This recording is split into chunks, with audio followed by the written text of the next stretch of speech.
Assalamualaikum warahmatullahi wabarakatuh. Waalaikumsalam warahmatullahi wabarakatuh. Ahlan wa sahlan wa marhaban. Masya Allah, Abah, dari hari bulan baik ini, di bulan suci Ramadan, kita tetap memantau tentang perkembangan politik bangsa ini. Luar biasa. Luar biasa. Jadi hari ini saya ada kedatangan tamu di penghujung Ramadan ini, Bunda Eli Dawati. Beliau ini adalah salah satu tokoh daerah Indonesia Timur, lebih persisnya daerah Riau. Pedulian beliau terhadap bangsa dan negara ini begitu luar biasa. Mengkritisi perilaku rezim ini juga luar biasa dengan segala cara. Tapi suatu kehormatan yang luar biasa, Bunda Elida menyempatkan waktu untuk bisik-bisik politik terkini tentang situasi kenegaraan yang lagi carut-marut. Betul, Bah. Dalam hal ini kita harus tahu dalam nilai perjuangan itu ada yang turun ke jalan, ada yang melalui doa, ada yang mengupayakan seperti Hes Channel yang luar biasa bisa menembus pandang di balik layar. Nah, Hes Channel ini luar biasa, makanya kita inilah dengan apresiasi buat Hes Channel tentang perkembangan politik saat ini, di mana volume politik mulai naik saat ada presiden, pemilihan DPR, dan untuk kepentingan bangsa ini. Untuk itu, Bah, saya melihat saat ini hal yang luar biasa itu ketika kritik itu berjalan, tanpa ada kritik mungkin kita udah kebablasan. Jadi itu penyeimbang. Jadi protes, kritik, dan segala macam penyeimbang dalam bangsa ini. Kalau diam, ditindas, bangkit melawan. Jika darahmu bergetar, kamu adalah sahabatku. Nah, itu adalah nilai-nilai perjuangan, Bah. Namun dalam hal ini, hari ini ada situasi yang sangat panas. Padahal udara saat ini lembab loh, Bah. Tapi ini panasnya suasana politik atau apa? Suasana politik dan suasana yang masih dalam tubuh Polri. Tubuh Polri. Iya. Jadi pertama kita sebenarnya harus memberikan apresiasi terhadap Kapolri Sigit. Apapun yang dilakukannya semenjak menjadi Kapolri di Indonesia ini, ada beberapa hal yang kita lihat nilai positifnya. Pertama, tentang menuntaskan hukuman Sambo. Ya. Jadi penegakan hukum itu berjalan. Walaupun beliau sangat tertekan, walaupun beliau sangat sulit, rumit, tapi sesuai dengan promoter, sesuai dengan tribrata dalam tubuh Polri itu, mau nggak mau dia harus jalankan. Nah, hari ini tentang masalah KPK. Luar biasa kan, Bah? Apa tentang KPK hari ini, Bah, yang ini? Jadi kita di satu sisi memberikan apresiasi yang luar biasa terhadap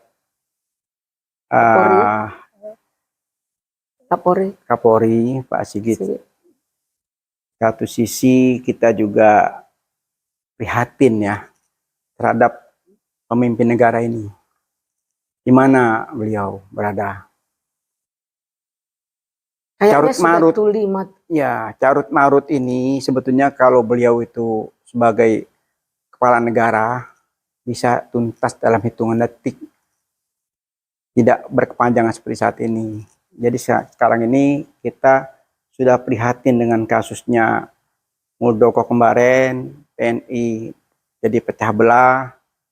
Sekarang muncul lagi masalah Polri. Polri yang satu sisi ini belum selesai, baru mau selesai, baru mau tuntas. Muncul lagi kasus baru yang sebetulnya tidak patut dipertontonkan oleh seorang Purnawirawan Jenderal Polisi tidak mengapresiasi seorang Kapolri yang mengembalikan seorang direktur penyidik ke KPK, bahkan Jenderal aktif loh. jenderal aktif lagi, subhanallah. Subhanallah. Jadi jenderal aktif datang ke kantor, tidak dibukakan pintu karena kartunya sudah diblokir. Memutuskan akses. Diputuskan akses masuk. Ini suatu tontonan yang sangat buruk buat bangsa ini. Jadi Luar kita biasa. sebagai politisi merasa prihatin. Ada apa negeri ini? Musibah apa lagi yang bakal muncul gitu loh. Jadi hal-hal yang tidak seharusnya terjadi.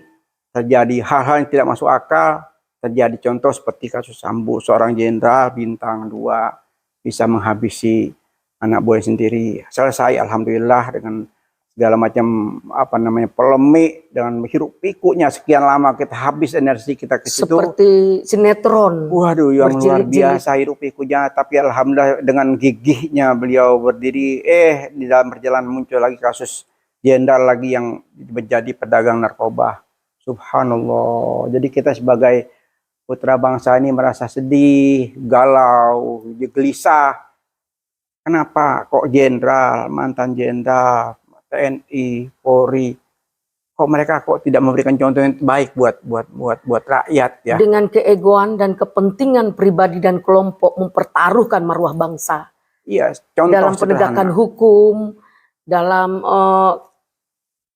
bagaimana kamneknya, keamanan negara yang membuat masyarakat jadi resah dengan sikap-sikap istilahnya, maaf ya Bah, ini kan masih bawahan melawan atasan. Surat yang diturunkan oleh Kapolri itu kan masih atasan dari Firly, dari Ketua KPK. Ini itu. pertanyaan yang perlu Ibunda jawab. Ada apa di belakangnya ini, Bah?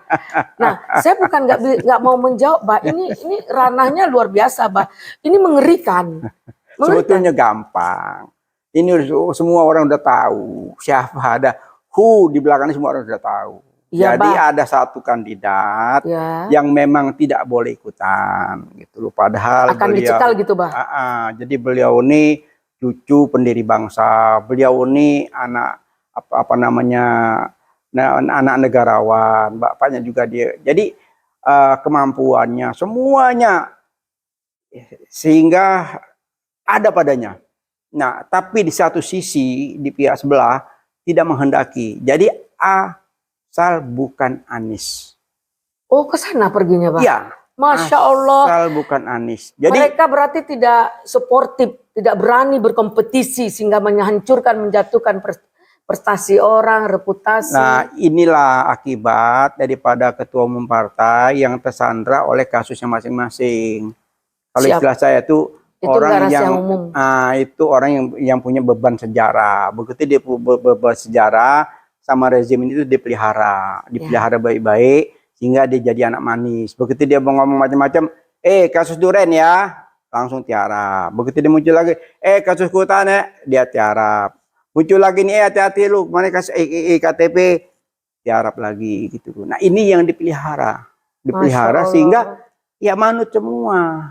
Muncul bikin kelompok KIB, bubar KIB, bikin lagi koalisi besar, bikin lagi ini. Tujuannya apa? Bisa dibaca. Jadi mungkin anak SMP sudah bisa baca.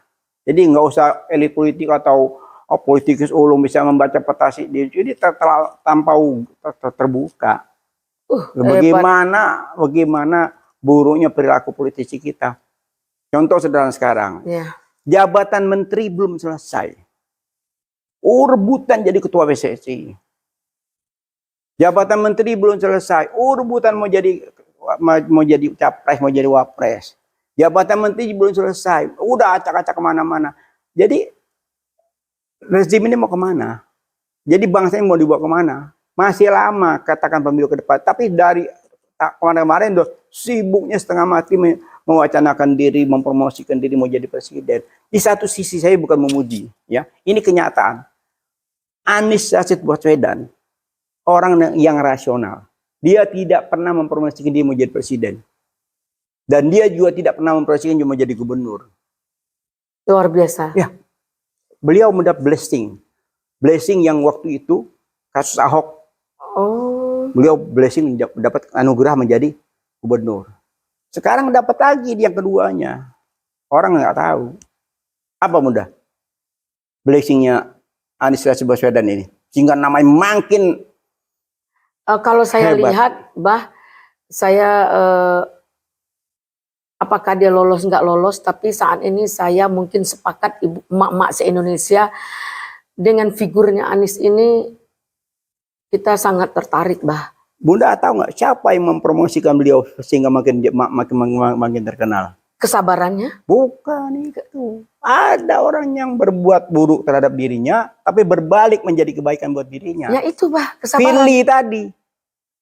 Masya Firly Allah. memaksakan diri mentersangkakan Anies. Masya Allah. Loh, kan kita lihat Luar ini biasa, guys. dengan Channel luar biasa. dengan segala macam cara, ya dia mau mentersangkakan Anies. Sudah terbongkar semua. Dia pakai pengamat Profesor Ramli, mantan koruptor, diminta pendapatnya tentang Anies. Oh, Anies patut jadi tersangka. Pertanyaannya, masuk akal nggak seorang profesor yang mantan koruptor itu diminta pendapat oleh KPK? Apa nggak ada lainnya profesor ahli hukum yang bisa memberikan masukan? Bukan profesor yang sesat seperti ini. Jawabannya, Bah, ketika orang jahat, ketika orang baik diam, maka semena-menalah orang jahat. Kedua jawabannya, karena kepentingan pribadi dan kelompok, maka dia menghalalkan segala cara sehingga tidak bisa mata hatinya membuka kebenaran, mana yang salah, mana yang benar. Dan dalam hal ini menggiring bagaimana yang benar ini dijadikan salah. Nah, kalau saya masih ingat waktu guru ngaji kecil, waktu saya masih kecil itu, Ya. ada anak muridnya yang susah belajar, sampai si guru saya itu marah-marah. Kamu nih banyak makan haram, katanya. Kalau kamu banyak makan haram, otakmu bebel, jadi kamu belajarnya susah.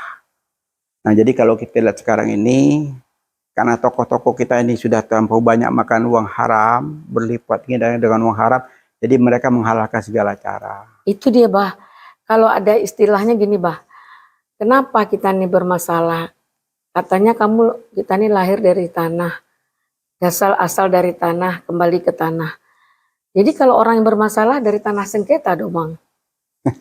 Ya kan? Ya, Nah, ini masalahnya. Jadi kalau kita lihat memang sifat manusia itu, dia dapat satu gunung, dia kepengen punya 2 gunung. Dia udah punya 2 gunung, dia kepengen punya 3 gunung. Nah, apabila ini tidak dilindungi oleh pengetahuan keagamaan dengan ketakwaan kepada Allah, kepada Khalik, dia akan lupa diri. Nah, lupa diri tidak akan habis-habisnya gitu loh. Nah, ketika dalam kesempatan nafsu dan tamaknya berjalan, dia kufur, dia egois, dia zolim terhadap orang, bahkan terhadap dirinya sendiri. Ya. Tunggulah azab Allah. Azab Allah. Nah, sekarang makarnya manusia ini dengan segala macam cara dia bikin makar ini, planning A, planning B, planning C. Muncul lagi sekarang kasus Muldoko. Sehingga untuk penjagalan Anies otomatis gagal. Bikin gaduh lagi sekarang. Apalagi, Bah? Loh, sekarang PK-nya Muldoko udah diajukan ke mahkamah. Oh, PK-nya naik. Tapi, Bah, kalau untuk partai, semua bangsa ini tahu pendiri partai itu kan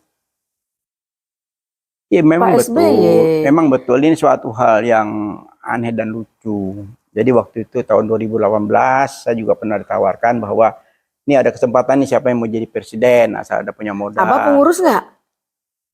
Alhamdulillah sampai detik ini masih pengurus. Nah, yang sekarang yang mau merusaknya pengurus nggak? Pernah jadi pengurus nggak? Ini yang kita, pernah masuk bergerak bekerja di partai. Iya, waktu itu mantan pengurus yang sakit hati gitu loh, yang mantan pengurus sakit hati sehingga mereka berkolaborasi cari cawe-cawe, cari cukong lah ya kalau bahasa kasar, cari cukong untuk membiayai pergerakan sehingga bikin semacam gerakan bahwa oh ini kepengurusan Demokrat ini banyak masalah, digugat di situ. Nah, dengan harapan digugat, dimenangkan karena yakin benar bahwa ini dapat dukungan dari dari rezim. Nah ini cara-cara busuk ya, cara-cara busuk yang tidak boleh dilanjutkan, karena saya juga berasa bagaimana susahnya membesarkan partai.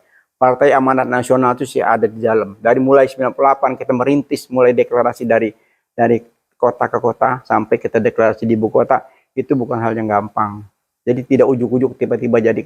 Makanya kalau seorang ketua umum partai itu sudah dengan segala egonya apa kata dia, nah ini tunggu aja kehancurannya. Iya, Contoh sederhana sekarang, banyak sekali partai-partai yang mendukung kandidat ini yang dianggap baik. Tapi kan semua orang tahu bahwa ketua umum partai itu kayak malaikat. Jadi di partai itu udah kalau malaikat, siapapun yang ada di situ nggak ada urusan. Apa kata ketua umum? Terbukti kemarin waktu Mahfud MD di Komisi 3.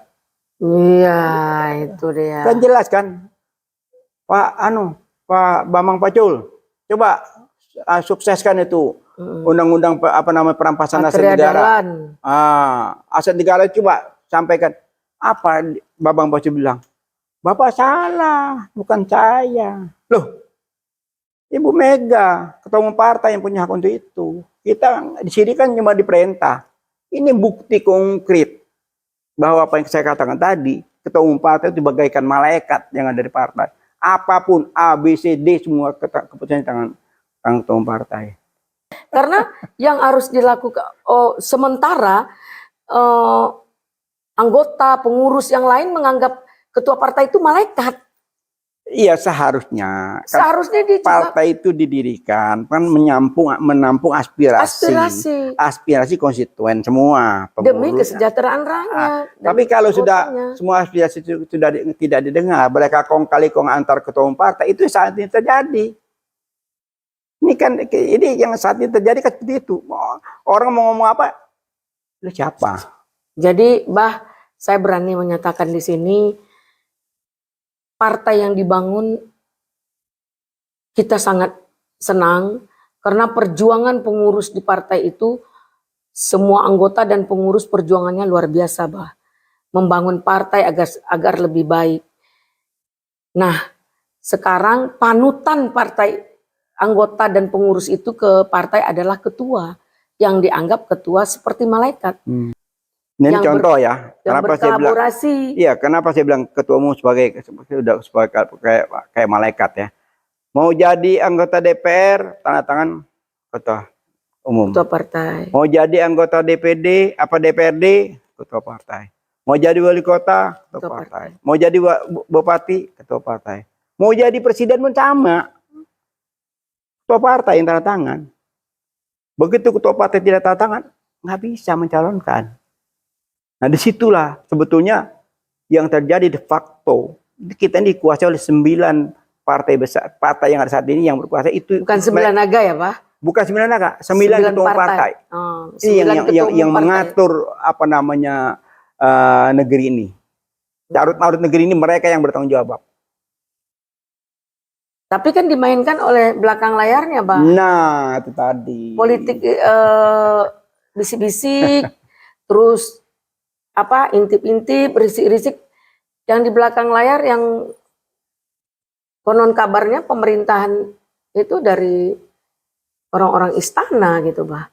Jadi bagaimana kalau orang-orang istana tidak mau membaur diri dengan menjalankan konstitusi dengan DPR, dengan rakyat.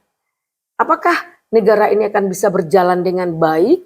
Apakah negara ini bisa seperti Undang-Undang 45 tersebut, atau kita masih dalam jajahan gitu Pak? Ya memang kalau kita lihat sekarang ini posisi kita ini dikatakan ada partai, ada konstitusi, ada DPR MPR, tapi kan kita lihat sendiri hampir 2 periode ini DPR MPR kan tidur pulas. Mereka nyenyak tidur, minyak langka mereka tidur, BRBI kasus ini kasus di mana-mana kasus mereka tidur pulas. Nah baru begitu kepentingannya terusik ke sekarang ini, baru mereka baru bangkit dari tidur gitu. Yang 300 kenapa? T itu ya Pak? Iya, kenapa? Wah, karena cari muka semua nih. Karena sebentar lagi mau ada pemilihan gitu loh. Baru muncul semua nih yang kemarin kemana ya, gitu loh. Gimana akan ada pemilihan, rakyat menjerit di depan kantor DPR, nggak ada satupun yang keluar, bah. Nggak ada satupun yang keluar. Padahal dia wakil rakyat. Sekarang kita bertanya, oh, rakyat mana yang diwakilinya duduk di sana? Rakyat mana? Ya, memang kalau kita melihat situasi negeri ini itu kita masih perlu banyak belajar. Masih banyak belajar, makanya dalam kesempatan forum ini, khas channel ini selalu menyampaikan kebenaran dan kebaikan. Kita memotivasi terutama badut-badut politik, sadarlah. Karena umur ini kan tidak akan lebih dari 70 tahun. Ya, amanah yang diberikan itu tetap ada pertanggungjawaban nanti. Tidak bisa dia lepas dari tanggung jawab. Semua ada endingnya. Nanti pada saat nanti di akhir nanti, itu bukan lagi mulut yang bicara, tapi tangan dan kakimu yang akan bicara. Kau kemanakan uang itu? Kau kemanakan amanah itu? Kaki dan tangan yang akan berbicara. Di situ nanti baru hukuman Allah berlaku. Jadi saya mengingatkan dalam forum ini, sadarlah bahwa bangsa ini masih membutuhkan sistem manajemen yang baik dan benar, sistem anggarannya DPR MPR yang benar, sehingga kita bisa bernegara dengan baik, dengan lancar, rakyat pun senang, jangan dibikin gaduh dan terus menerus gitu loh. Nah, di Ramadan ini ya apalagi sebentar lagi mau Lebaran. Nah, kita merayakan hari raya Lebaran itu dengan meriah. Nah, kembali lagi ke capres tadi, ada calon A, calon B, calon C, calon D. Presiden jangan ikut cawe-cawe. Kalau mau ikut cawe-cawe, monggo, nggak apa-apa, bagus. Tapi caranya itu yang wise, yang netral. Ya, dia siapapun presiden, berilah kesempatan untuk bertarung. Iya, sekarang saya sudah 2 periode. Nih, bangunan sudah saya bangun, jalan tol sekian panjang. Iya. MRT sudah saya bangun, ini sudah saya bangun. Silakan Anda teruskan. Saya yakin mau yang lain urus. Tapi kan sebenarnya yang Bapak sebut itu tidak seperti itu. Mau mereka, cuman kan di belakangnya. Iya, itu kan ada yang kayak robot itu kayak boneka gitu. Nah, itu yang bikin rusak negeri. Nah, dalang itu siapa? Nah, gitu. ini yang bikin rusak negeri ini. Jadi negeri ini diacak-acak oleh segelintir orang yang terutama pemodal yang sudah menginvestasikan modal politiknya sehingga dia yang ikut cawe-cawe mengatur negara ini. Bayangkan institusi TNI yang begitu besar, institusi polisi yang begitu besar, mereka bisa acak-acak. Nggak masuk di akal sehat kita. Surat Kepala Kapolri tidak dihargai. Surat Kapolri tidak dihargai oleh mantan jenderal. Nah, dan yang datang membuka pintu itu adalah jenderal. Itu bagaimana penegakan hukum di bangsa ini? Malu kita kan, Bah. Ya. Jadi kepercayaan orang terhadap Polri gimana? Kemarin sudah pulih tentang kasus Sambo, sampai anak kecil ada lewat polisi, dia panggil Sambo, saking viralnya peristiwa Sambo. Nah, sekarang ini lagi, Bah. Aduh, luar biasa ini. Jadi dari kemarin itu lihat TV itu, lihat seorang jenderal pegang kartu mau masuk ke kantornya, terus gak bisa masuk, dia lapor sama rekannya yang ada di KPK. Habis itu dia kembali lagi mau lapor Kapolri bahwa dia tidak dibuka pintu. Saya jadi teringat ada kasus yang menarik kemarin itu. Mungkin Bunda masih ingat tuh. Ada dua binatang yang diumpamakan sebagai binatang. Oh, Mbak, itu kan kemarin kasus itu kita tidak mempunyai BB lah, Bah. Namun hal ini bisa mencerminkan pertama, setelah Kapolda ditukar, yang satu dikembalikan. Ini Kapolda ini diganti oleh dari KPK loh, Bah. Ya, itu yang saat ini ya, yang saat ini tadi, satu jenderal itu mendapat promosi, naik jabatannya sebagai Kapolda Metro. Metro Jaya. Saya mengapresiasi yang luar biasa kepada Pak Kapolri. Angkat tangan. Luar biasa, Pak. Luar biasa. Bapak adalah pemimpin harapan ke depan. Ya. Yang kedua, yang tadi tidak mau diatur oleh invisible hand, dia punya pendirian sendiri, Siap. tapi dia disingkirkan dengan segala macam cara. Sampai-sampai saya sebagai pemerhati politik itu sedih. Bayangkan seorang jenderal bintang Tidak. masuk ke kantornya itu tidak bisa, kadang-kadang kartunya itu sudah diblokir. Surat perpanjangannya? Surat perpanjangan sudah ada, sudah melapor ke Dewan Pengawas, tapi tetap aja hari Senin datang, hari ini datang itu tetap tidak dibukakan pintu. Nah ini rupanya pertarungan ini masih panjang. Masih panjang, jadi kasus Ini cicak dan buaya. Wah. Dulu cicak buaya, sekarang cicak buaya juga sama nih, cicak dan buaya jilid 2. Oh, yang Abah bilang 2 binatang tadi? Nah itu, Oh. cicak dan buaya jilid 2 ini rupanya kembali lagi di tahun ini. Ini yang memang apa namanya? Oke, ya, saya sepakat, Bah, cicak buaya jilid 2. Iya kan? Oh, karena dalam hal ini sekali lagi kita minta kepada para yang berkompeten, tolong saling menghargai dalam konstitusi.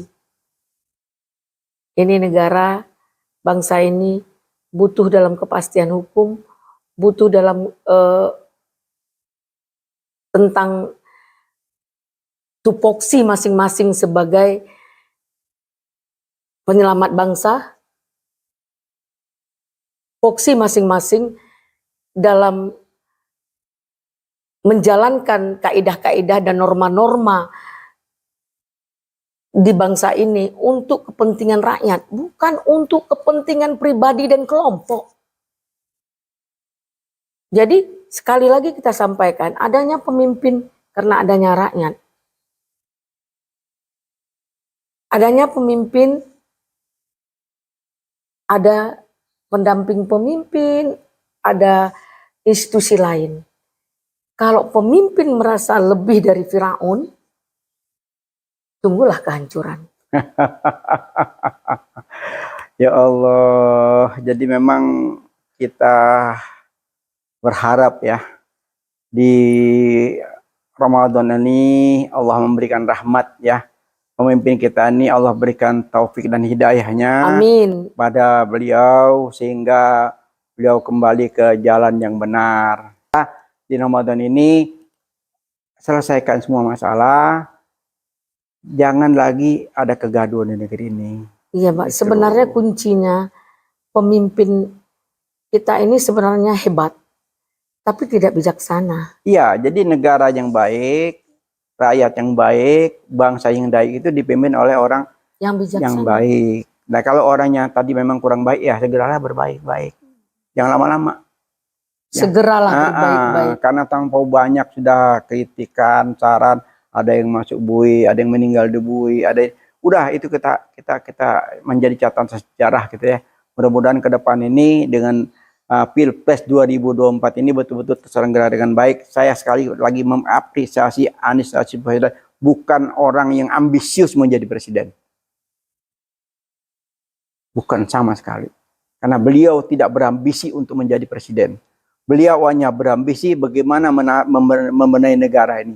Kontribusi dia terhadap negara ini, apapun dia curahkan dengan segala cara. Dia buktikan apa yang terbaik buat bangsa ini. Contoh, tentang korupsi. Bicara korupsi. Itu korupsi begitu beliau jadi gubernur DKI, pertama kali apa yang dibentuk? Yang dibentuk adalah KPK DKI. Itu sudah kelihatan nawaitunya dia itu bagaimana untuk memperbaikan negeri dari korupsi. Sekarang dia mau jadi tersangkakan sebagai kasus korupsi. Ini aneh bin ajaib. Jadi sudah kita tuh, jadi kalau lihat bangsa-bangsa lain, kita ini malu.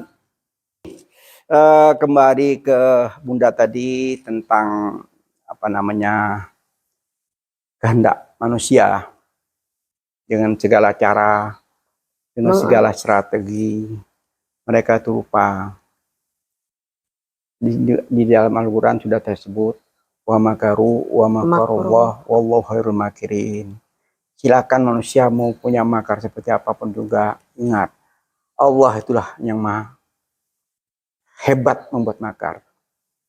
Jadi dalam kesempatan ini sekali lagi Al-Fakir Ahmad Syahab mengharapkan kepada putra-putri terbaik bangsa, terutama yang ada sekarang di DPR MPR, yang ada di yudikatif legislatif, yang berada di pemerintah sekarang ini, ayolah kita bahu-membahu, kita membenarkan negeri ini. Pilpres kita kita hadapi dengan riang gembira, karena Pilpres ini sudah satu kebiasaan setiap 5 tahun kita adakan. Ya kita sambut aja, nanti kalau yang belum kecepatan sekarang ya mungkin 5 tahun ke depan gitu loh. Hingga kita tidak harus gontok-gontokan negara-negara memaksakan diri yang harus jadi si A, harus terlalu ini gitu. Nah. Sehingga kita melupakan kodrat dan qadarullahnya itu seperti apa yang harus terjadi. Kita jangan melupakan kodrat bahwa jika Allah berkehendak tidak akan ada yang tidak mungkin. Jika Allah berkehendak, tidak akan ada yang menghalangi. Seperti kejadian kemarin, betapa beratnya perjuangan Jokowi. Akhirnya Jokowi adalah presiden. Jadi, sekarang betapa beratnya perjuangan Anies. Jika Allah berkehendak, Anies jadi presiden. Amin, amin. Insya Allah. Jadi, doa, usaha, dan semua adalah ridho dan izin Allah yang kita harapkan demi keamanan negara. Saya sebagai seorang perempuan, permintaan saya satu, bagaimana negara ini aman. Polri sudah memungsikan diri sebagai penegak hukum, bagaimana pemerintah menjalankan, bagaimana DPR tahu dengan porsinya masing-masing. Dan tidak saling sikut, tidak saling tuding-menuding, tidak saling membuka aib. Tidak saling menghina. Ingat, kita lahir dari sebuah kesalahan Adam dan Hawa. Kalau manusia punya kesalahan, itu adalah makhluk yang wajar, manusia. Karena kesempurnaan itu adalah milik Allah. Jadi jangan cari-cari kesalahan orang lain, jangan rendah-rendahkan orang lain, jangan hina orang lain. Karena apa yang kita buat, itu yang akan kita tuai. Apa yang kita tanam, itu akan kita tuai. Dan apa yang kita buat, menghina orang, kita akan terhina. Memfitnah orang, suatu saat, semua perlakuan kita akan kembali kepada kita. Karena kebenaran tidak akan pernah tertukar janji Allah. Jangan pernah zolim kepada umat, jangan pernah zolim kepada rakyat, apalagi menzolimi diri sendiri. Jika kita berani menzolimi umat, berarti kita sudah zolim kepada diri sendiri. Zolim, murka Allah akan datang. Kalau kita buat kesalahan, belum tahu kita di murka Allah. Itu dosa diri. Ada jadi pelacur, ada perampok, ada nakal, ada segala macam. Itu dosa pribadi, Tapi apabila menzolimi, kufur dengan masyarakat, kufur dengan nikmat, zolim diri, zolim masyarakat, tunggu murkaku, kata Allah. Nah, ini kami minta kepada pemimpin di bangsa ini, pada Polri yang luar biasa saat ini bisa kita apresiasi dalam langkah-langkah yang dilakukan, dan kita juga kepada TNI yang bisa membenah diri masing-masing, pada DPR juga berbenah di penghujung jabatan ini demi keselamatan, kesejahteraan rakyat, hidup dan konstitusi. Kembali lagi, konstitusi negara di tangan kalau kita bicara konstitusi, memang sudah semakin hari semakin tidak jelas ya Bunda ya.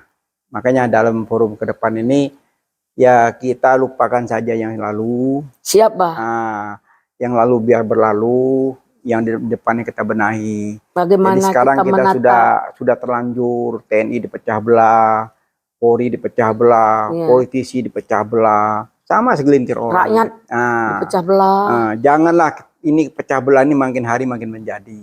Gitu loh. Dalam forum ini kami mengajak, ayo semua elit politik, kita rame-rame urun rembuk ya. Sudahlah yang lalu udah biar berlalu. Duduk yang bersama. Nah, duduk bersama. Apapun masalahnya tuh kalau kita musyawarahkan, musyawarah mufakat akan Pancasila menghasilkan. alinea keempat. Ya, Musyawarah dan itu akan mufakat. terjadi. Tapi apabila ego masing-masing terus berjalan seperti saat ini, tunggulah kehancurannya. Kehancuran.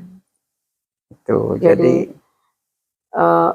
saya merasa bangga dan bersyukur kehadirat Allah Subhanahu wa taala bisa hadir di Has Channel dengan tokoh yang luar biasa, pemerhati bangsa, pemerhati politik yang sampai tembus pandang di belakang layar.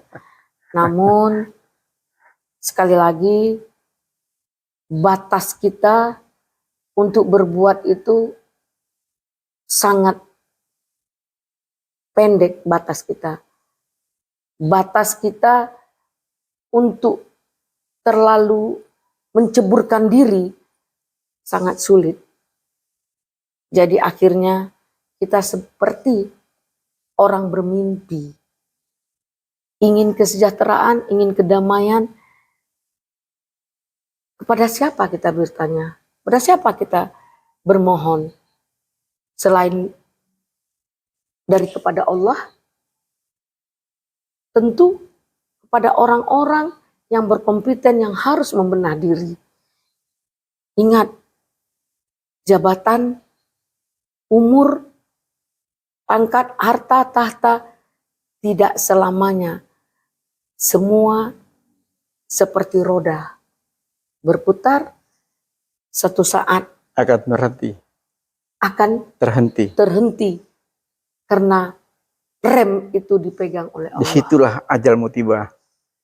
Disitulah kebesaran Allah akan terlihat. Jangan terlambat. Ya.